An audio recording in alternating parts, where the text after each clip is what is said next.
Some of these folks out here are just doing it because of the law. They know the law is, not going to punish them or get them in trouble. Frustration over retail theft across the West with these kinds of images of bold thieves stealing from stores. Tonight, though, a new effort in California to try and combat the problem. Good evening, everyone. Welcome to West Coast Wrap. I'm Alex Savage. We begin tonight with a partnership between law enforcement and a watchdog group focused on retail theft. KCRA 3's Ashley Zavala has more tonight on a meeting that happened in Sacramento. Smash and grabs and brazen shoplifting. These images at the center of a hearing held by the Little Hoover Commission. It's an independent, nonpartisan group that reports to state lawmakers and the governor. So we need your help. Grocery stores pleading for help. It's consumers coming in, loading their grocery carts up and bypassing the register. They know there's no consequences. The lack of consequences continues to be a concern for Sacramento County Sheriff Jim Cooper. He said the problem is rooted in state law that does not treat retail theft seriously. Some of these folks out here are just doing it because of the law. They know the law is, not going to punish them or get them in trouble. And that segment needs to be dealt with. The California Highway Patrol has been at the forefront of trying to fight this crime. Investigators told the panel they have to shop around to find a district attorney that will prosecute their retail theft cases involving multiple jurisdictions. The commission asked them for suggestions to fight the crime overall, but the CHP had none. At this time, we don't have a specific recommendation. So you feel like you have all the tools you need to do the job? There's nothing that would help you, no policy reforms, nothing, you have everything you need? I'm not necessarily saying we have everything we need at this time, but we haven't come to a consensus as a group of what our recommendations would be for you. The Little Hoover Commission is expected to have another hearing on this issue in January. Meanwhile, next week, members of a Democratic-led committee in the state legislature are also expected to put this issue under the spotlight on Tuesday. Reporting in Sacramento, Ashley Zavala, KCRA 3 News. And that hearing in Sacramento happened just hours after one of the biggest busts for one retail theft task force in Southern California.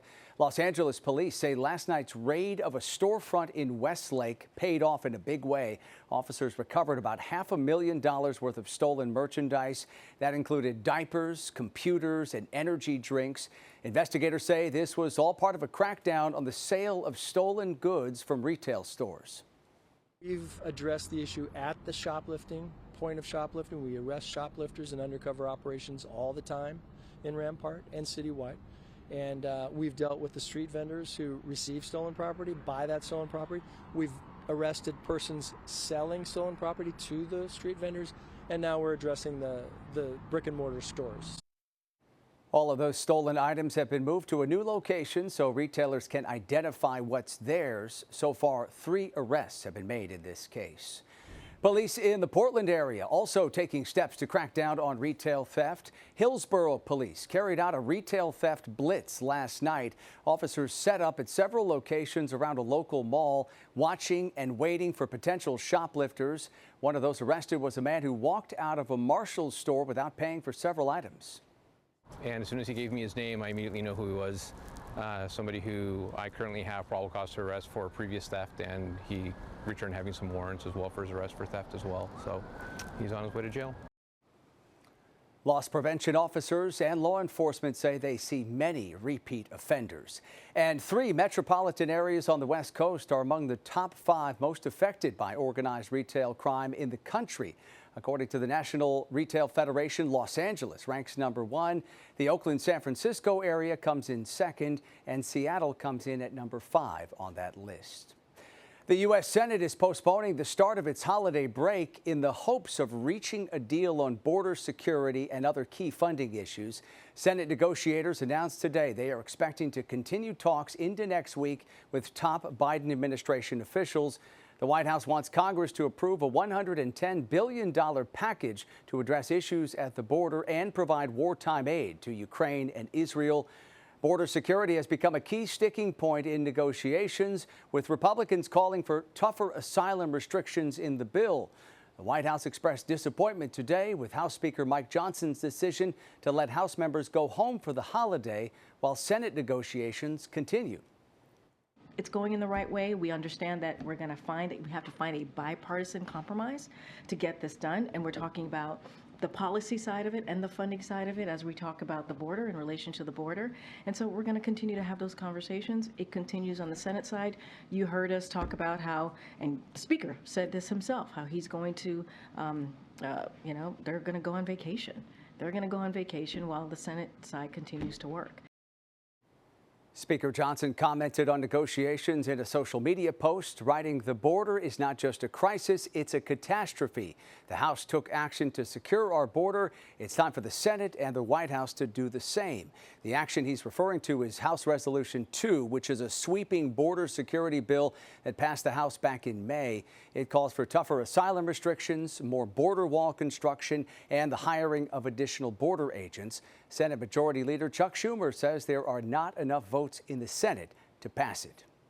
Also on Capitol Hill, former House Speaker Kevin McCarthy said goodbye to Congress today. The California Republican decided to retire after far-right members of his own party ousted him as Speaker, angry that he'd cut a deal with Democrats to avoid a government shutdown. McCarthy today reflected on that decision in his farewell speech. So if you come across that question of whether you should do what's right out of fear of losing your job, do it anyways, because it's the right thing to do. Congressman McCarthy has not announced what he plans to do now that he is retiring. Tonight, police in Tucson are searching for a man they say tried to abduct 3 women near the University of Arizona. Police say all 3 women are students at the university, and all 3 of those crimes happened within blocks of the campus. Police are encouraging people in that area to join an open camera registry, which may help authorities to catch this suspect. Registering your camera does not require you to share video with the police, nor does it provide us access to your camera system. It simply makes investigators aware that it exists. And Tucson police say both the FBI and the U.S. Marshals are now involved in this investigation. In Tacoma, Washington, the jury finished its first day of deliberations without reaching a verdict in the trial of 3 police officers charged in the death of Manny Ellis. Fox 13's A.J. Janavel takes us through the timeline of this high-profile case. This incident happened more than 3 years ago. The people here in Tacoma have been waiting that long for answers. Court officials tell me it's possible we'll get those answers as early as Monday. March 3rd, 2020. Manny Ellis dies in Tacoma police custody. His death creates an unrest in the community, leaving many questions. In May of 2021, officers Matthew Collins, Christopher Burbank, and Timothy Rankin are charged with killing Ellis. For more than 2 years, the people of Tacoma wait for answers. Then, 2 months ago, the trial for all 3 officers finally begins. It was the worst day of my life. During the hearings, Ellis's family, including his mom, spoke about their heartache. That was the night that he said, "Mom, I really want to give my life to the Lord." There are 3 candidates to account for this death. One of them is a drug overdose, one of them is a heart issue, and the other one is asphyxiation.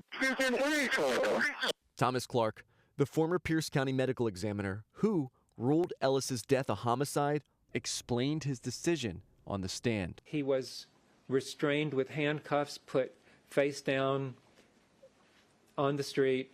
Then, for the first time ever, we heard from the responding officers who said there was no other way to deal with the version of Ellis they met that night. I immediately knew something was wrong. His eyes were super wide and he was like sweating profusely, and it was a cold night. And comes right at me and grabs me by my vest and picks me up and throws me backwards into the intersection. Outside the testimonies, controversy filled the courtroom throughout the entirety of the hearings. The defense calling for dismissals several different times, and the judge stating the prosecution nearly ruined the entire trial in the last moments of the case. If only he had been granted the dignity of being human. And yeah, you put me in a bad position. I don't want to dismiss this case. Those first responding officers, Matthew Collins and Christopher Burbank, have two separate charges they're facing. One, second-degree murder, the other, first-degree manslaughter. The second responding officer on scene, Timothy Rankin, faces a charge of first-degree manslaughter. Now, for that murder charge, it could be 10 to 18 years. That's the standard sentencing. That manslaughter charge is 6.5 to 8.5 years. That's the standard sentencing. However, it could be a max of life in prison for both of those charges. Now, as I mentioned, court officials say we could get answers as early as Monday. However, this case could continue into the next year. You can count on continued coverage. Reporting here in Tacoma, I'm AJ Janavel, Fox 13 News. He is being called the $700 million man. Coming up tonight on West Coast Rap, the Dodgers introduce superstar Shohei Ohtani, and the two-way sensation explains what really sealed the deal for his move to L.A. And in West Coast weather, no major storms as we head into your Friday forecast, but over the next few days, we're talking about a return of rainfall. Could be heavy rain for parts of California, and we'll have the update coming up. Also coming up tonight, we'll tell you how long some people waited for an InNOut burger as the popular chain opened up its newest location.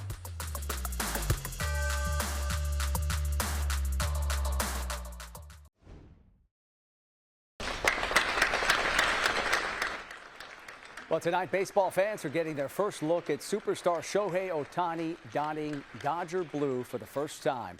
He was introduced to the media earlier today in Los Angeles.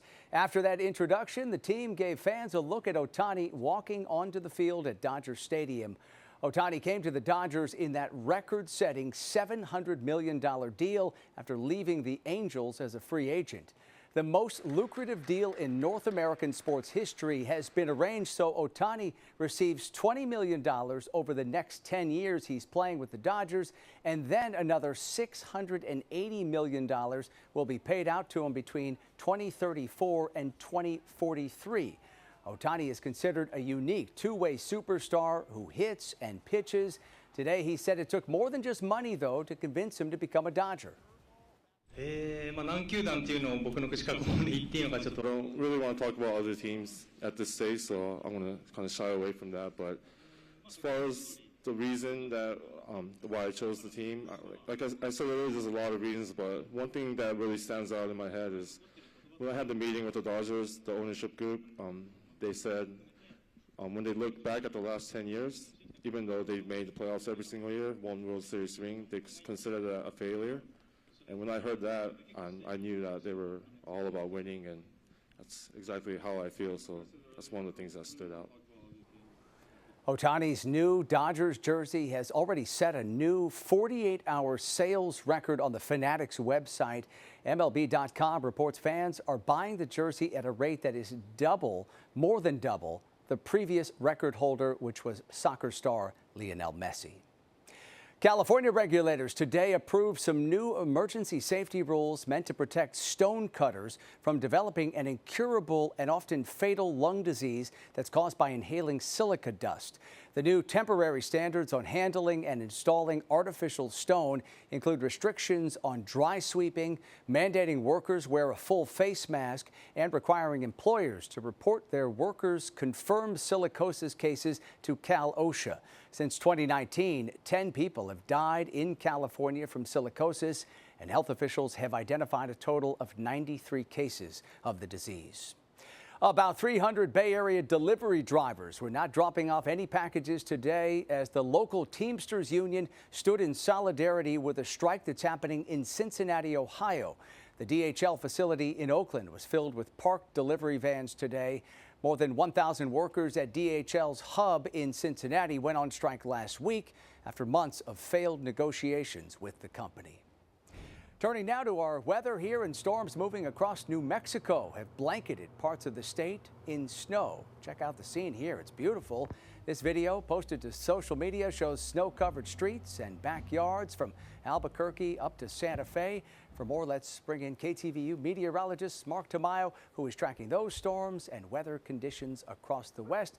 A lot of us anticipating some rain here soon, Mark. Yeah, we are still expecting that pattern change, Alex. But yeah, some pretty impressive snow images coming out of New Mexico, and the radar over the past 24 hours definitely picking up on some of that coverage. As you can see, over the last few frames are starting to dissipate in coverage, and here's a look at some of the snow reports. One report showing you 15 inches at one site in New Mexico. As we back out the maps right now, we're showing you the radar, and there's not a lot of coverage out here. A few rain showers up in the Pacific Northwest, and here is the cloud cover with the cloud cover moving in, and then we have some more action offshore we'll be watching over the next few days. But what will be developing is a stormy pattern eventually, especially for California, for San Francisco, and approaching Los Angeles. So you can see the rainfall expectations over the next 7 days. Those brighter colors do link up to some pretty impressive amounts potentially. This could always change, but you can see on the scale here closer to San Francisco could be on the order of around 3 to 4 inches. Now, this was the scene today in Tacoma. Lots of cloud cover and temperature on the cooler side in the 40s, 46 degrees. Above San Francisco, a bit of some haze out there. Temperatures in the upper 50s. And in Southern California, it still looks like a beach day out there. As you can see, lots of sunshine. Los Angeles, temperatures today in the mid-70s. Here's a look at the current numbers out there. Right now, it's 30 degrees in Denver, Salt Lake City, 35, Seattle, 46, and San Francisco in the upper 50s. As you can see, here's the overall weather story. No major storms to talk about for tomorrow. In fact, we have a dry day up in Seattle with the temperatures in the 50s. Lots of sunshine for Denver, 60s for San Francisco, and it's sunny and mild for Southern California, even out toward Phoenix with lots of 70s. So a break of the storms, at least for your Friday, as you can see, but you can see what's developing out here in the Pacific, and that will bump up, that will approach the coastline by Sunday. That could bump up the rain chances for San Francisco. So here is the breakdown. Looks like a partly cloudy skies up in Seattle. For San Francisco, we'll bring in that rain cloud on Sunday. Lots of sunshine, though, for Denver over the next 3 days, and still the warm weather pattern will continue for Los Angeles and Phoenix. Look at that. For Phoenix, by Saturday, could be close to 80 degrees. So warming to the south, but some changes offshore, Alex. We could be talking about a return to a stormy pattern into next week. We'll talk more about that over the next few days. All right, we'll check in with you then. Mark, thank you.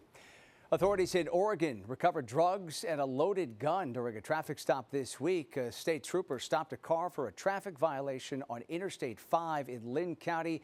An officer seized 42 pounds of methamphetamine, several pounds of heroin, and a small amount of cocaine, along with a loaded gun. The driver, Alan Medina of Puyallup, Washington, was arrested in connection with that bust. Officials say 2023 is going to be the deadliest year on record for accidental overdose deaths in the city of San Francisco. At least 752 people have already died this year as a result of accidental overdoses across the city, many of them from fentanyl. That's more than the deadliest year on record, which was 2020, when there were 726 total deaths. At a news conference today, Dr. Hillary Cunnins of San Francisco's Department of Public Health says officials are working to make treatment more accessible to drug users.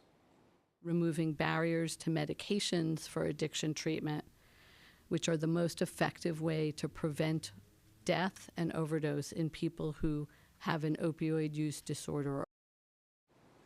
Officials announced they will begin testing wastewater for certain drugs, including fentanyl. And through that testing, city officials say they'll be able to analyze trends, which will help them better direct resources to those who need them. The studying process for us was actually like a game. We competed with each other on quizzes and exams. That was really fun. Middle schoolers on a mission. Coming up tonight, how this brother and sister are working together to get a jump start on college.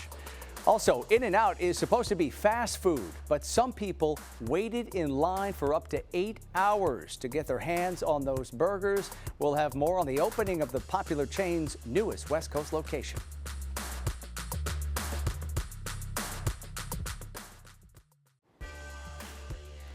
A U.S. magistrate judge in San Francisco tentatively ruled today that Elon Musk must testify in the Securities and Exchange Commission's investigation into his $44 billion takeover of Twitter, which he now calls X. The SEC is looking into whether Musk followed the law when filing the required paperwork about his purchases in Twitter stock and whether his statements in relation to the deal were misleading. The judge ruled the SEC has broad authority to compel testimony, and no judge will second-guess the investigation. Well, it's rare to see a 12-year-old taking college classes, and it's even more unusual to see that child's 13-year-old sibling doing the same thing. Fox 13's Frankie Thompson spoke with the brother and sister from Washington who say they are working together to get ahead in school. Yeah, can we go to the second floor? Meet Ching Young and Ru Young Lee, climbing to new heights in education as two of the youngest students at Everett Community College. We both have our own strengths, and some things my sister's better at and some things I'm better at. But when we learn, we like to learn from each other too. So yeah, we both get smarter. That's awesome. During the pandemic, the brother and sister were elementary students and excelled in online learning from home. When everything went online, we actually had a lot more free time, so we could pursue our interests like coding. Now at 12 and 13 years old, they say middle school was too easy and needed a challenge. They found their solution at EVCC. But to get in, first they had to test their skills by taking the ACT college entrance exam. I got a 36 and my sister scored a 35. So we were really confident that we could take some college classes. And EVCC was the only one that could admit middle school students. So we were really excited about that. Ching Young and Ru Lee are enrolled in online classes through EVCC's special underage admissions process, earning straight A's in calculus, statistics, and English. Part of the studying process for us was actually like a game. We competed with each other on quizzes and exams. That was really fun. And we also like to teach what we learned to our siblings. That's also super fun. Working as a team is how the brother and sister improve their skills, and keeping it in the family is how they share their knowledge. In our free time, we like to spend time with our other siblings and teach them new things.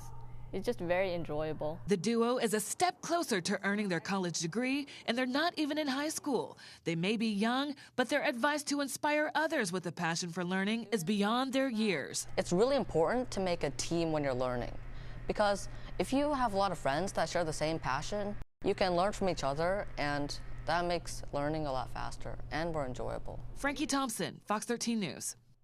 Boy, those two are just remarkable, and you love to see siblings lifting each other up like that. All right, we all know InNOuts are pretty much always crowded anytime you drop by, but the opening of the burger chain's newest location, it was something different. Check out the scene at the very first InNOut in Idaho. When it opened this week just outside of Boise, people waited in line for hours to be among the first customers to get their hands on those famous animal-style burgers. Some people even camped out the night before outside the location in freezing cold 30-degree weather. This InNOut is located in Meridian. It's the chain's 400th restaurant. The chain is still planning to expand to Tennessee in the year 2026, as well as New Mexico in 2027. So more scenes like that to come here on the West Coast. Thank you, everyone, for joining us tonight and watching West Coast Wrap. You can stay up to date on all the stories we're covering at our website, westcoastwrap.com. And another reminder, you can stream all of our shows on your smart TV by downloading the Fox Local app. Have a great night. I'll see you back here tomorrow night.